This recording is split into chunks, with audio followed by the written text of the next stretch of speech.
Shalom, I'm Pastor Bruce Dowell, Senior Pastor at Shiloh Messianic Congregation here in Southern California. I want to welcome you to our website today and just thank you for tuning in to this. I want to encourage you to come back to our website often as we update it on a very regular basis. There's new material every week, so just feel free to come back and check it out.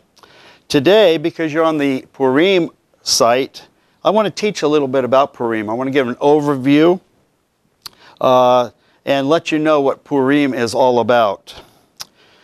Today in the world, anti-Semitism is on the rise. We see it everywhere. It's growing in Europe. It's almost at the level that it was back pre-World War II days. And this is something that we need to combat. This is something that the Festival of Purim really informs us about and talks about.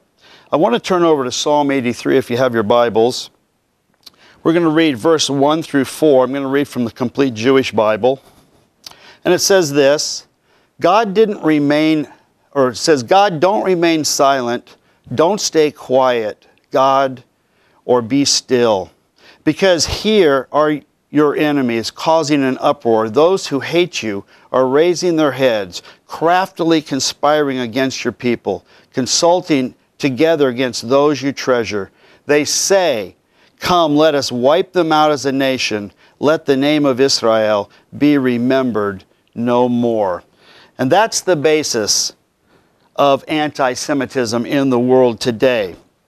Now, why do we have to deal with anti-Semitism? Why does the world hate Israel so much? Well, it goes all the way back to Genesis chapter 3. And I want to read that if you'll turn there. Bereshit chapter 3. We're going to look at verse 15. And in verse 15, here's what we read. I will put animosity between you and the woman. He's speaking to the serpent here, the devil.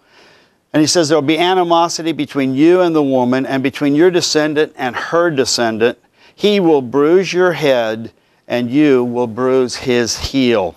It begins here in Bereshit and goes all the way back to the end of the Bible, Revelation chapter 12. Let's turn there. Revelation chapter 12. In verse 13, it says, when the dragon, the devil, saw that he had been hurled down to the earth, he went in pursuit of the woman. Now the woman is Israel, who had given birth to the male child. That is the Messiah. And so from Genesis to Revelation, we see that the devil hates the things that God is doing with the people of Israel. Okay?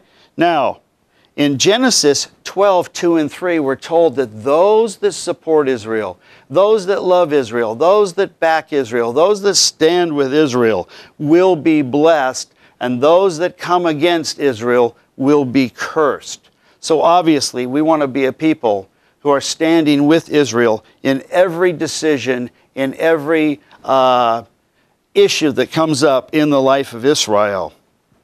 In Jeremiah chapter 30, let's go there, Jeremiah chapter 30. We're going to look at verse 16. And it says this, but all who devour you will be devoured. All your enemies will go into exile. Those who plunder you will be plundered. Those who pillage you will be pillaged. All right?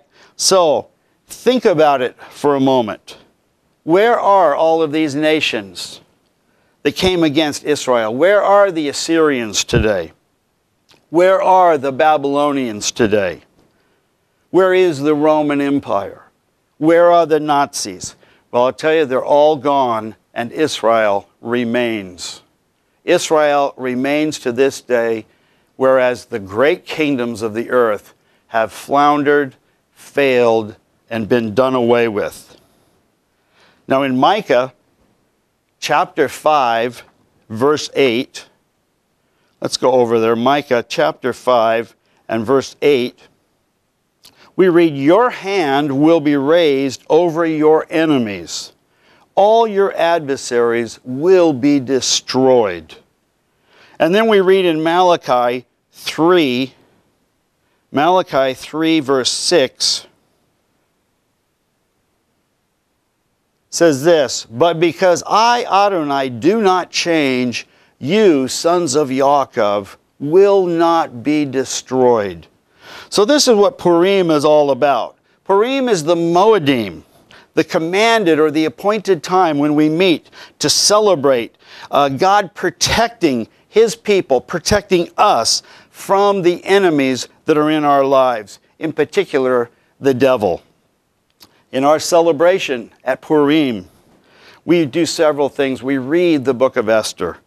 And I want to give you a very quick overview of the book of Esther today.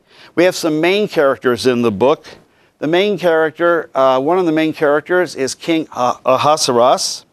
He is the king over the land. We have Haman, who is the right-hand man to the king. We have Esther's uncle, Mordecai. And we have our heroine, of course, Esther, or Hadassah.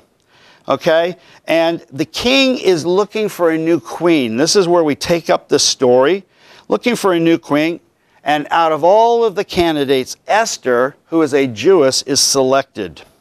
Mordecai, her uncle, and Haman are at odds. Mordecai has decided not to worship Haman, and Haman hatches a plan to kill not only Mordecai, but also all of the Jews. Mordecai gets wind of this plot, of this plan, and he convinces Esther to go before the king unsolicited. Now, going before the king unsolicited can bring death, as we know. And I want to read this from Esther. This is a very famous statement from Esther, chapter 4, and we're going to look at verse 13 and 14. And it says, upon being told what Esther had said, Mordecai asked them to give Esther this answer: "Don't suppose that merely because you happen to be in the royal palace, you will escape any more than the other Jews. If you fail to speak up now, relief and deliverance will come to the Jews from a different direction. But you and your father's family will perish. Who knows whether you didn't come into your royal position precisely for such a time as this?" And so this becomes the backdrop to the story. Esther finds favor with the king. Haman ends up hanging on the gallows that he's built for Mordecai. And the Jews are given the prerogative, the right to fight back as the edict from the king goes forth, and the people of Persia are trying to kill, or of Babylon are trying to kill the Jews. And in the ensuing battle, the Jews win the day. And Purim becomes this celebration, this remembrance of God's deliverance. So in conclusion, let me say this. Like Esther, we were chosen for such a day as this, you and I were, to stand against anti-Semitism and to stand with Israel in all circumstances and all situations. I want to thank you for watching this video. I want to thank you for visiting our website.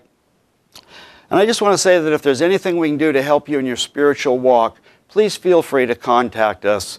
The information is right there on the website. And let me just leave you with this today.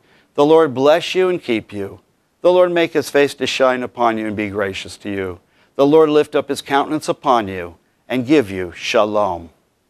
God bless you.